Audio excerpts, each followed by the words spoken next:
नमस्कार। News times समाचार bulletin में आपका स्वागत है। मैं हूं Sarvesh Kumar Singh. News time bulletin में सबसे पहले हेडलाइंस। पश्चिम बंगाल और असम में मतदान जारी, छिटपुट हिंसा के बीच हो रहा दूसरे चरण का मतदान। पीएम मोदी ने कोकराझार में की चुनावी रैली, कहा कांग्रेस को फिर रेड कार्ड दिखाएगी असम की जनता। योगी ने केरल में भाजपा के अभियान को दी धार, बोले भाजपा ही केरल से खत्म करेगी भ्रष्टाचार और अराजकता। सरकार ने वापस लिया ब्याज दर घटाने का फैसला, केंद्रीय वित्त मंत्री ने दी सफाई, कहा ऐसा गलती से हो गया। कोरोना की नई लहर हुई विकराल, देश भर में 24 घंटे में 72,330 नए केस, 459 लोगों की गई जान। रजनीकांत को मिलेगा दादा साहब फाल्के अवार्ड, दक्षिण की फिल्मों के सुपरस्टार हैं रजनीकांत, पीएम ने दी बधाई।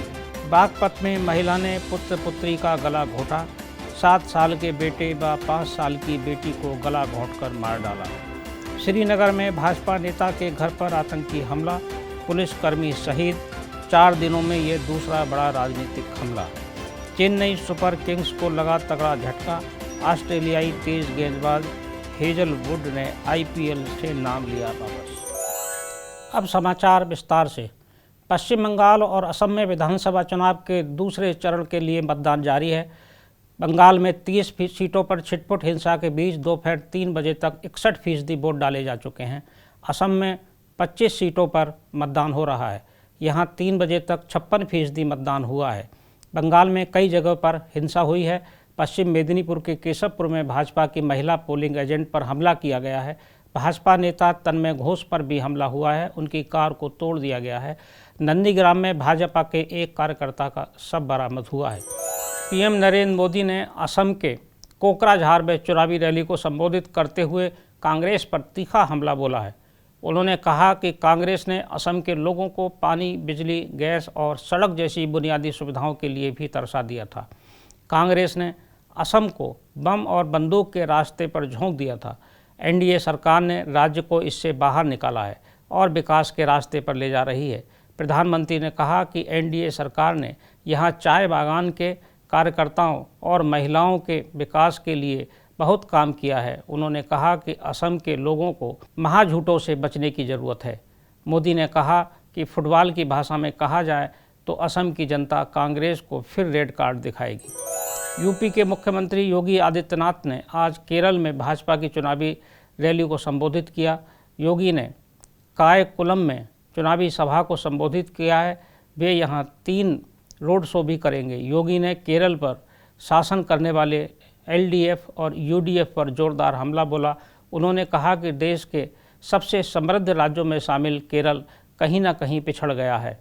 एलडीएफ तथा यूडीएफ ने बारी बारी से आकर यहाँ परिवारवाद, भ्रष्टाचार और अराजकता को जन्म दिया है। यह लंबे समय से जनता के हित में कोई काम नहीं हुआ है। योगी ने कहा कि भाजपा भ्रष्टाचार, अराजकता तथा परिवारवाद मुक्त सरकार देकर जनता को विकास के रास्ते पर ले जाएगी।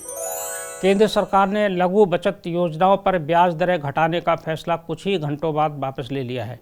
वित्त मंत्री निर्मला सीतारमण ने आज कहा कि सरकार पीपीएफ और एनएससी जैसी छोटी बचत योजनाओं में की गई कटौती वापस लेगी। उन्होंने कहा कि ऐसा गलती से हो गया था। वित्त मंत्री ने अपने ट्विटर हैंडल के जरिए स्मॉल सेविंग स्कीम्स की ब्याज दरों में कटौती की घोषणा को वापस लेने के बारे में जानकारी दी। ट्वीट में उन्होंने लिखा कि छोटी बचत योजनाओं की ब्याज दरें पहले की तरह ही बनी रहेंगी। कोरोना की नई लहर अब विकराल रूप से सामने आ रही है। बीते 24 घंटे में देश भर में कोरोना के 72,330 नए केस सामने आए हैं। इस दौरान 455 लोगों की मौत हो गई है। देश भर में कोरोना के एक्टिव मामलों की संख्या तेज़ी से बढ़ रही है। इस बीच वैक्सीनेशन की रफ्तार को भी तेज़ किया गया है। अब तक 6.5 करोड़ से ज़्यादा लोगों को कोरोना का टीका लगाया जा चुका है। आज से देश भर में 45 साल से ऊपर के लोगों को भी कोरोना का वैक्सीन लगाया जा रहा है। केंद्र सरकार ने फैसला किया है कि अप्रैल में प्रतिदिन टीकाकरण किया जाएगा। दक्षिण की फिल्मों के सुपरस्टार रजनीकांत को 51 में दादा साहब फाल्के पुरस्कार से सम्मानित किया जाएगा। केंद्रीय सूचना और प्रसारण मंत्री प्रकाश जावड़ेकर ने यह जानकारी दी। दादा साहब फाल्के अवार्ड की घोषणा करते हुए प्रकाश जावड़ेकर ने कहा कि इस बार का दादा साहब फाल्के अवार्ड भारतीय सिनेमा के इतिहास में सबसे बेहतरीन अभिनेता रजनीकांत को दिया जाएगा। एक अभिनेता, निर्माता और स्क्रीन राइटर के तौर पर उनका योगदान आइकॉनिक है। यूपी के बागपत जिले के छपरौली में एक महिला ने मां के रिश्ते को कलंकित कर दिया है। महिला ने अपने 2 बच्चों की गला घोंटकर हत्या कर दी। पुलिस ने महिला को हिरासत में ले लिया है, साथ ही बच्चों के शव को कब्जे में लेकर पोस्टमार्टम के लिए भेज दिया है। सुबह दूधिये के आने पर लोगों को घटना का पता चला। हत्या के कारणों का पता नहीं चल सका है। पुलिस महिला को हिरासत में लेकर पूछताछ कर रही है। जम्मू कश्मीर के श्रीनगर में भाजपा नेता के घर पर आतंकवादियों ने अचानक हमला बोल दिया। इस हमले में पुलिस का जवान शहीद हो गया है। आतंकी भागते समय उसकी राइफल भी लूट कर ले गए हैं। हमला अलीबाग इलाके में भाजपा नेता अनवर के घर पर हुआ। आतंकवादियों ने गोलियां बरसाते हुए घर में घुसने की कोशिश की। घर के बाहर तैनात पुलिसकर्मी ने उन्हें रोकने का प्रयास किया तो आतंकवादियों ने उसे गोली मार दी। घायल पुलिसकर्मी को अस्पताल ले जाया गया, जहां उसने दम तोड़ दिया। आतंकियों की तलाश के लिए अलीबाग में सेना का सर्च अभियान जारी किया है। 9 अप्रैल से शुरू होने जा रहे IPL के 14वें सीजन से पहले चेन्नई सुपर किंग्स को तगड़ा झटका लगा है। टीम के तेज गेंदबाज जोश हेजलवुड ने टूर्नामेंट से अपना नाम वापस ले लिया है। ऑस्ट्रेलियाई क्रिकेटर ने आज अपना फैसला सुनाया।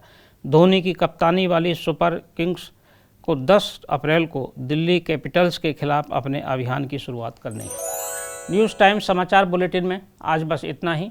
कल फिर मिलेंगे कुछ नए ताज़ा समाचारों के साथ।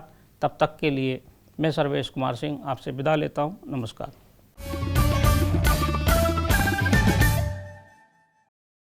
सब्सक्राइब करें हमारे YouTube चैनल को और हर अपडेट पाने के लिए बेल आइकन को दबाएं।